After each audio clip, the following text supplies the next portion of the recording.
You might see chord symbols written down that look like these. These are called slash chords, and they can be used as a simplified way of telling us how to play a chord slightly differently without using full notation. They can sometimes make much more complex things really easy and quick to find on the keyboard. They're pretty straightforward once you understand how they work, so I'm going to tell you exactly what they mean and what to play when you see them.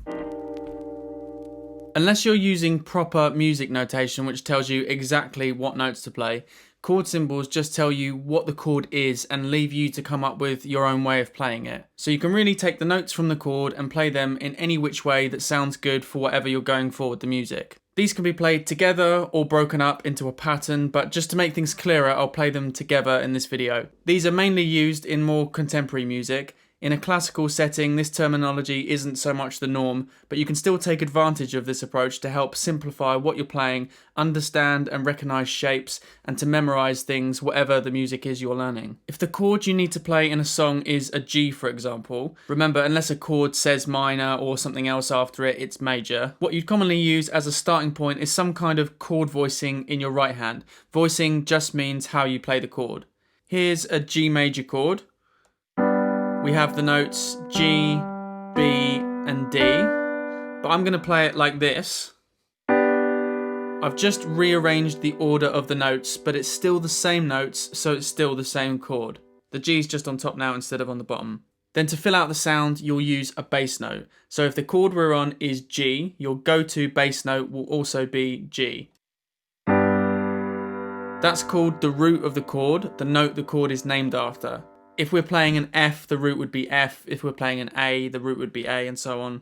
So the chord just being called G implies the bass note should be a G. Sometimes you play patterns and bass lines and things, but the main focus is on a G. All a slash chord is doing then is telling you to change the bass note to something else instead. That something else is commonly just one of the other notes from the chord, but not always. I'll come back to that in a bit. So to keep things clear, I'm just going to be playing the basic chords, so positions you might use to like accompany a singer or something, for example. So if the chord was a G over B or G slash B, the letter on the left is still the same chord, and the letter on the right is now the new bass note. I can still play this exact same voicing in my right hand, but now I'm going to play a B in the bass instead. Notice how different it sounds. It sounded very stable with the G on the bass, and now it has a very different flavour with this new bass note. Let's say you wanted to play a G chord and then a C chord. If you just did it with G's in the bass, sounds fine, but sometimes you might want to add more movement. So you could do a G and then a G over B and then a C.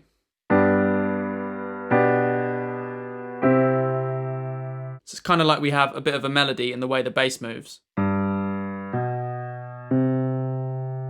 Or if I play a short chord progression and finish on a G, it's going to sound really final.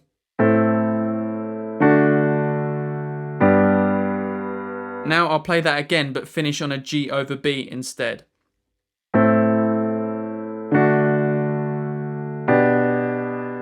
Now it sounds like it's still got somewhere else to go, maybe here.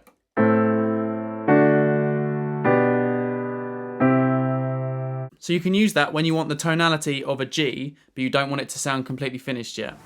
So you often see this written out left to right, G slash B. I guess it's easier to type out that way and we read left to right. I actually usually write this out for people like this, the way you say it, G over B. It's kind of like a fraction then, and it helps you remember which way round to do it. As you can see, the G is over the top of the B, like a fraction might be 1 over 2 or 1 over 4. If the G is high, this way is high on the piano. If the B is low, this way is low on the piano. So B is the bass note. The G chord is over the top of the B in the bass. But what if this was G over D instead? Now, the G chord can stay the same, but it's over the top of a D in the bass. This gives us a different sound to play with again. So that's the purpose of these, it's to give us different sounds to play with. Now we have 3 variations of that G chord. We had G, G over B, and G over D.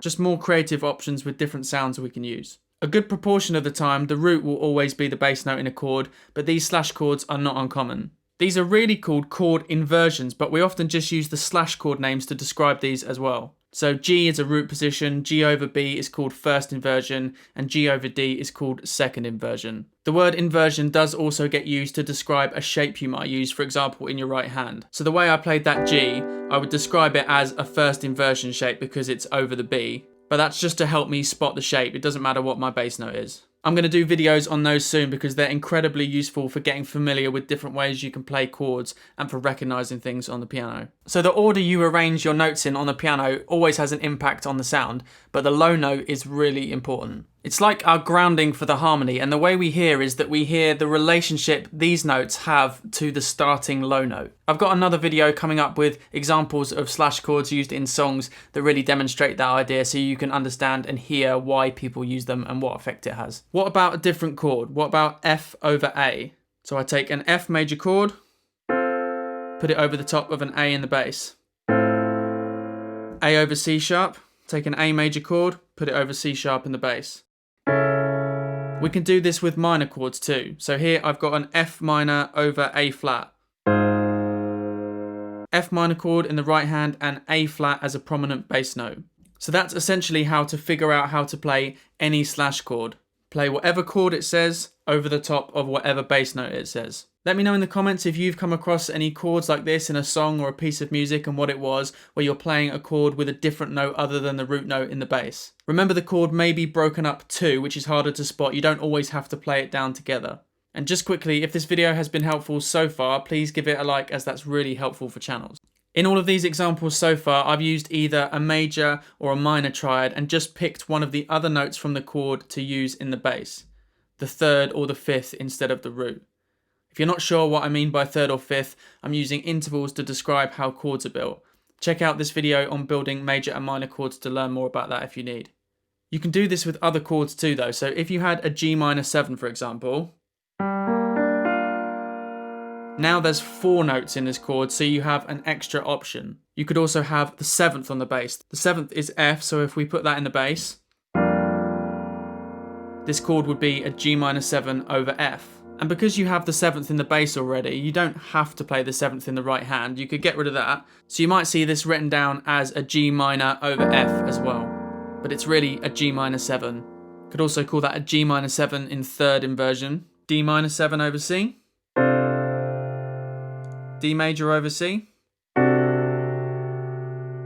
And you can go on like that with any other chord types you learn. sus4 chords, diminished chord, whatever it is, just using one of the other notes from the chord as your bass note instead of the root. Remember, when you see these chord symbols, it's still a bit open to interpretation how you voice the chord. To be more specific, you'd have to use proper music notation. Just to point something out for future reference, with that D over C for example, that description is a clear way to find that chord.